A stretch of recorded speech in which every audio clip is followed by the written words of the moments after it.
You know, with the advent of GPS systems, it's getting harder and harder to get lost.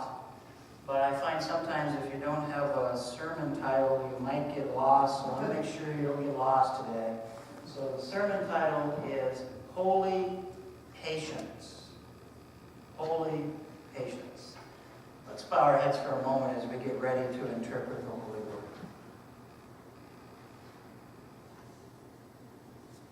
God, we thank you for the opportunity to be here today, to open up the Scriptures and to hear your voice speaking to us, perhaps in ways that we never looked at before. Be with us as we go through this holiday season. May we find the true meaning of this Advent season and the Christmas season to follow. We pray that you come to us and speak to us so that we may know exactly what you intend for us to do. We ask this and much more. In the name of Jesus the Christ. Amen.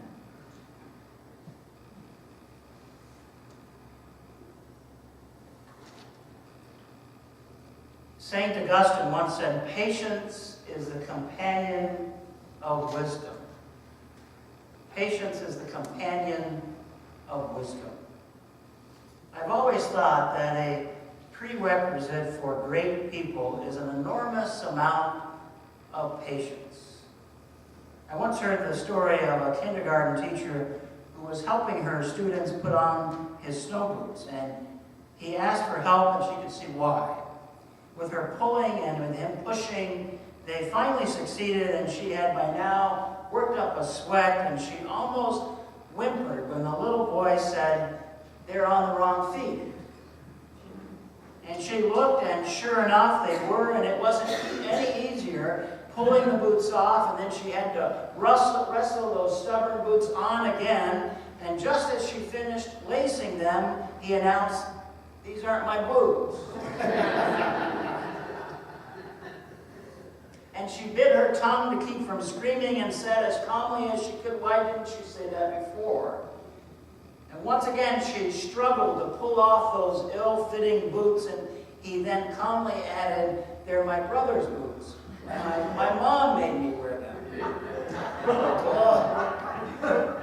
And the teacher began to realize how close she was to losing her patience as she struggled with those boots yet again. And when they were finally laced, she said, "Now where are your mittens?" And the little boy replied, "I stuffed them in the toes of my boots."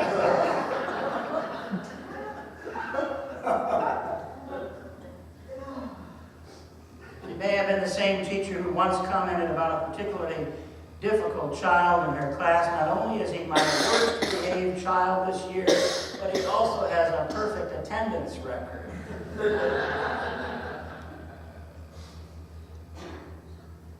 Patience is one of those life skills that we all need. We use it on a regular basis, whether at work or in our relationships, or just to make it through some of those days which seem to overwhelm us. A good dose of patience goes a long way, especially during this time of year, which is often filled with so many activities.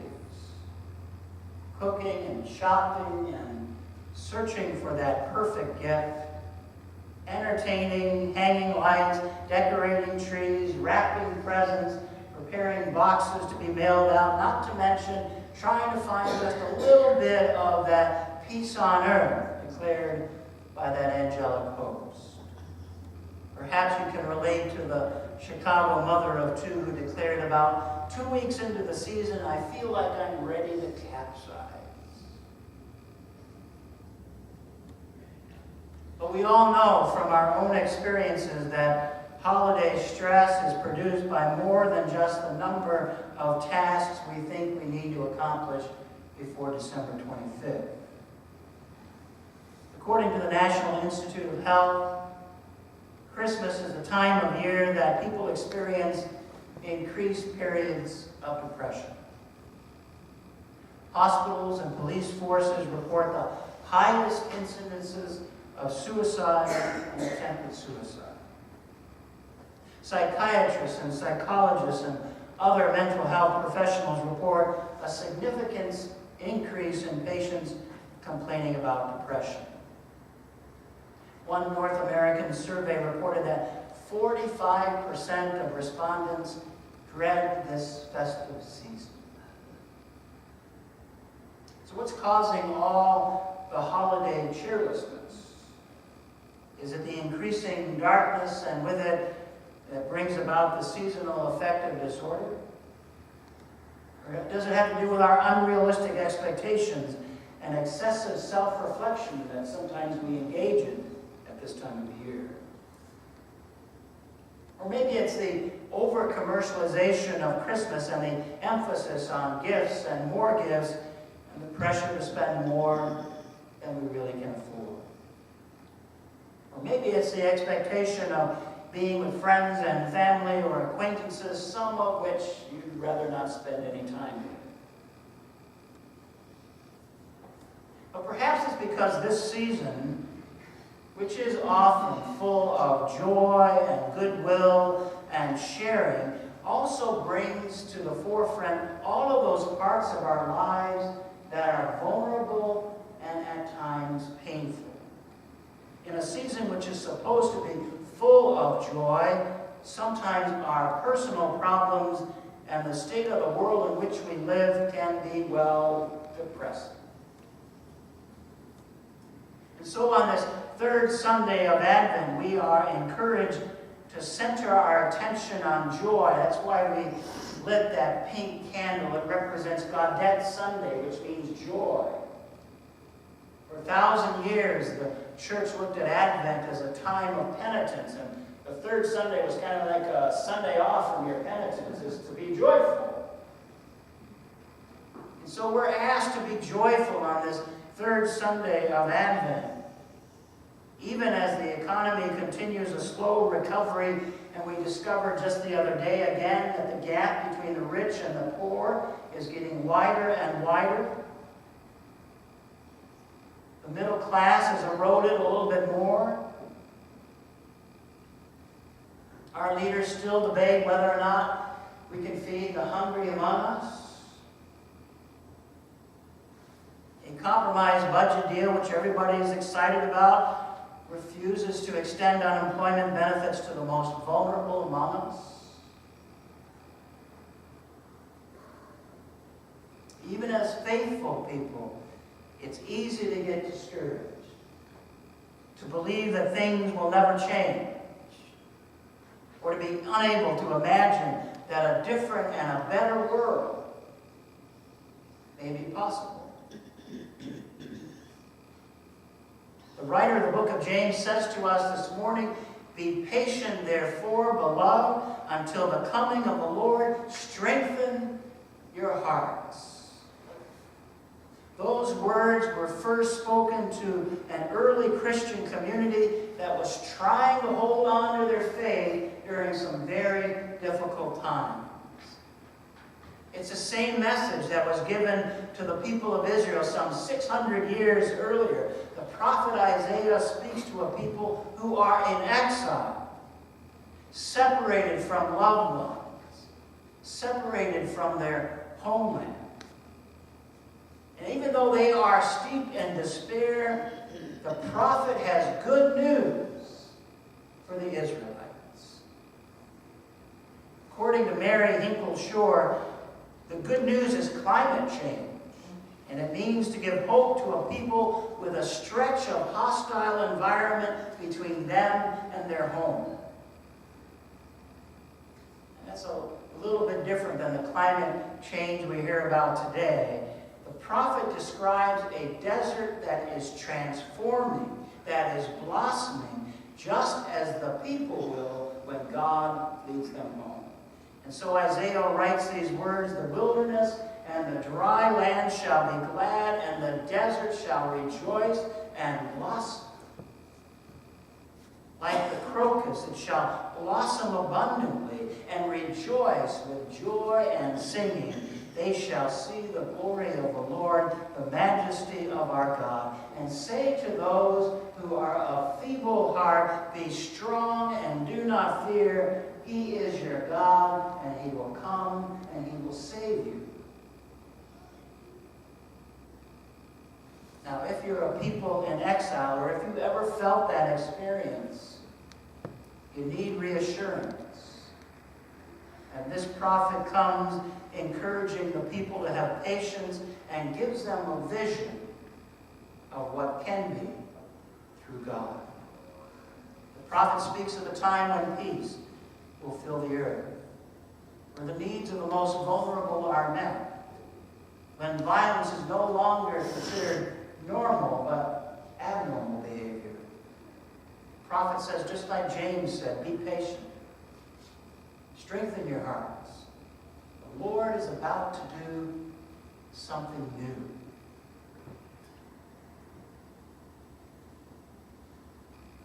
Do you ever lose patience with yourself? Do you ever lose patience with the larger community in which you live? And in those moments when you lose your patience, do you also sometimes lose the ability to see the larger picture, the possibilities, the vision of what God can do with and through us? Do we sometimes believe that God is not going to do anything new in our lives or in the world around us? Are things just destined to be the same as they are? The other day I came across a video put out by TED, a nonprofit devoted to ideas worth spreading. It started out in 1984 as a conference bringing together people from three worlds: technology, entertainment, and design, thus the name TED. But since then, its scope has become much broader. The video that I saw was a presentation by Candy Chang, who is an artist, a designer, and an urban planner. She really is a community artist who takes these simple ideas and she allows people to express their hopes and their dreams through her vision. Her community project started out a number of years ago when she lost a good friend who was like a mother to her. Her death was quick and sudden, and it caused Candy to try to reevaluate her life and to start thinking about what she wanted to do with her life. Now, Miss Chang lives in New Orleans, which she describes as a place where every time someone sneezes, they give a parade. If you've ever been to New Orleans, you know it can be like that. It's a city that's full of culture and music and beautiful modern as well as old architecture. But it's also, like many cities, has a high ratio of abandoned buildings. Well, Chang lived across from an abandoned house, and after the death of her friend, she looked out at that house and she wondered how could they use that space for something different. So one day she put out a huge chalkboard the length of one side of the building, and she stenciled all over it the unfinished statement, "Before I die, I want to fill in the blank." Well, people passing by could pick up a piece of chalk and they could finish that statement. And at first she wondered if anybody would even stop and take the time, but within a couple of days the whole chalkboard, the length of the building, was covered in people's hopes and dreams and visions. And so they had to erect another chalkboard on another side of the building, the other side, and finally that building was covered. They had to go to another building, and now they have these chalkboards all over the world, from South Africa to Australia to Kazakhstan. And as you can imagine, some of the responses are touching and others are humorous, but all reflect the hopes and dreams and visions of individuals. For instance, one man in New Orleans who was dressed as a pirate, you can only get away with that in New Orleans, wrote, "Before I die, I want to be tried for piracy." Another one wrote, "Before I die, I want to straddle the international date line. Before I die, I want to sing for millions. I want to be fully me. I want to live off the grid. I want to hold her one more time. Before I die, I want